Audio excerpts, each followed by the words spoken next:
আর রয়েছি এখন গোপালধারা টি গার্ডেনে। আর তো একমাত্র এই নেপালই রয়েছে যেখানে কিন্তু প্রবেশ করতে কোনো রকম পাসপোর্ট ভিসার দরকার পড়ে না। আর মিরিক লেকে এসে তোমরা কিন্তু এরকম হর্স রাইডিংও করতে পারবে, সামনে আবার বোটিংও রয়েছে এখানে।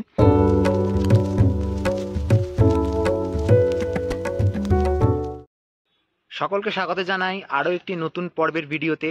রয়েছি দার্জিলিংয়ে, কিন্তু আজকের ভিডিওটা শুরু করছি মিরিক লেক থেকে। কেন মিরিক লেক থেকে? সকালবেলা ভিডিওটা করতে পারিনি, স্টার্ট করতে পারিনি। তো সকাল থেকে আজকে কি কি করলাম ভিডিওতে অবশ্যই দেখাবো। আজকে আমরা বাড়ির উদ্দেশ্যে রওনা দিয়েছি, কলকাতার উদ্দেশ্যে রওনা দিয়েছি। আর আজকে আমরা ভায়া মিরিক শিলিগুড়িতে উঠছি। শিলিগুড়ি থেকে আমাদের রাত্রি 8টার সময় কাঞ্চনকন্যা এক্সপ্রেসের ট্রেন রয়েছে। যদিও টিকিট এখনো কনফার্ম হয়নি, তাই বলতে পারছি না ট্রেনে যাব কি বাসে। আর আপাতত আজকে সকালবেলা আমরা কেভেন্টার্সের ব্রেকফাস্ট দিয়ে শুরু করেছি জার্নি। আর কেভেন্টার্সের ব্রেকফাস্টের পর, কেভেন্টার্সের ব্রেকফাস্ট আলাদা করে ভিডিওতে দেখায়নি, প্রত্যেকেই তোমরা জানো কেভেন্টার্সের একটা দারুণ ব্রেকফাস্ট থাকে, ইংলিশ ব্রেকফাস্ট। আর আলাদা করে সেটা বলার মতো কিছু নয়। তারপর আমরা ভায়া মিরিক ঘুরতে ঘুরতে, মিরিকের কয়েকটা ভিউ পয়েন্ট দেখতে দেখতে এখন মিরিক লেকে এসে উঠেছি। এরপর আমরা শিলিগুড়ি জাংশনের দিকে এগিয়ে যাব। আর মিরিক লেকটা কেমন সেটা তো অবশ্যই ভিডিওতে থাকবে। তার আগে দেখে নাও সকাল থেকে কি কি করলাম। আমরা এখন চলে এসেছি সীমানা ভিউ পয়েন্ট। এখানে দেখতে পাচ্ছি নেপাল বর্ডার 0 কিলোমিটার। আর এই দিক থেকে কিন্তু ঠিক ওপাশটা হচ্ছে নেপাল, আর এপাশটা কিন্তু ইন্ডিয়ার মধ্যে পড়ছে, মানে আমাদের ওয়েস্ট বেঙ্গলের আন্ডারে। আর এখান থেকে মানুষ ছবি টবি তুলছে, মানে এই ভিউ পয়েন্টটা খুব ভালো, সুন্দর দেখাচ্ছে এখান থেকে। তবুও আজকে ওয়েদারটা এখানটা ফগি হয়ে রয়েছে বলে কিছু সেরকম দেখা যাচ্ছে না। এটা টোটাল এই ওপরটা থেকে ভিউ পয়েন্ট যেটা রয়েছে সেটা দারুণ লাগে। আর এই হচ্ছে সীমানা ভিউ পয়েন্ট। আমরা ভায়া মিরিক শিলিগুড়ি জাংশনে যাচ্ছি, যেখান থেকে আজকে আমাদের রাত্রির ট্রেন রয়েছে।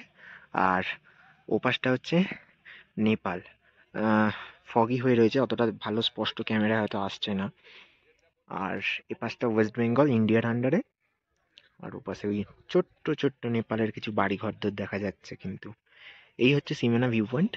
আপাতত ফগি রয়েছে বলে অতটা ক্লিয়ার ভিউ আসছে না, কিন্তু এখানে মানুষজন আসছে, ছবি টবি তুলছে। এখন চলে এসেছি ভারত নেপাল সীমান্তে। আর এই নেপাল সীমান্তেই রয়েছে পশুপতি মার্কেট, যেখানে কিন্তু একমাত্র এই নেপালই রয়েছে যেখানে কিন্তু প্রবেশ করতে কোনো রকম পাসপোর্ট ভিসার দরকার পড়ে না। আর এই নেপাল সীমান্তে আমরা কিন্তু ঢুকবো আর তোমাদের ঘুরে দেখাবো পশুপতি মার্কেটটা, যেটা আমরা আজকে ভায়া মিরিক হয়ে শিলিগুড়ি যাচ্ছি সেই পথেতে আমরা এই পশুপতি মার্কেটে ঢুকবো, যেটা এই নেপাল সীমান্তে, নেপাল বর্ডার টপকে আমাদের ঢুকতে হবে পশুপতি মার্কেট। আর আমরা কিন্তু এখন চলে এসেছি গোপালধারা টি গার্ডেনে। আর গোপালধারা টি গার্ডেনের যদি ভিউটা দেখাই, একদম দারুণ লাগছে, পুরো একদম সবুজ আর সবুজ চারটে দিকে। আমি ওপারটায় যাই দেখাচ্ছি, ওপারটা থেকে যদি দেখাই, উফ দারুণ ভিউ, দারুণ থেকে দারুণ লাগছে টোটাল জায়গাটা। আর এই গোপালধারা টি গার্ডেনের ভেতরে ঢুকে পড়েছি এখন। তো চারপাশটা একদম শুধু সবুজ সবুজ চা বাগানে ভর্তি, একদম পর পর পর পর পর পর সারিবদ্ধভাবে কিন্তু সব চা গাছ লাগানো রয়েছে। টোটাল জায়গাটা কিন্তু দারুণ লাগবে। আর রয়েছি এখন গোপালধারা টি গার্ডেনে।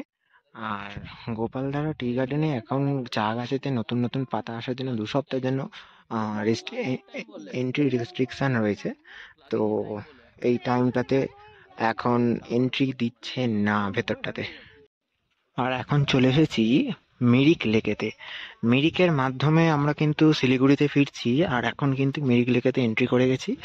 তো আগেটায় যাব, গিয়ে দেখব কতটা সুন্দর এই মিরিক লেক। মিরিকের অন্যতম ভিউ পয়েন্টের মধ্যে এটা একটা। তো চলো ঘুরে দেখাই।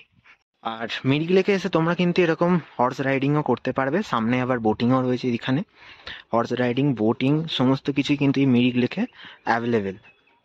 এই যে এখানে বোটিং এর যে ব্যবস্থা রয়েছে, বোটিং ফোটিং করতে পারো তোমরা এই মিরিক লেকের ওপর। আর ওইদিকে দেখা যাচ্ছে সিটিটা।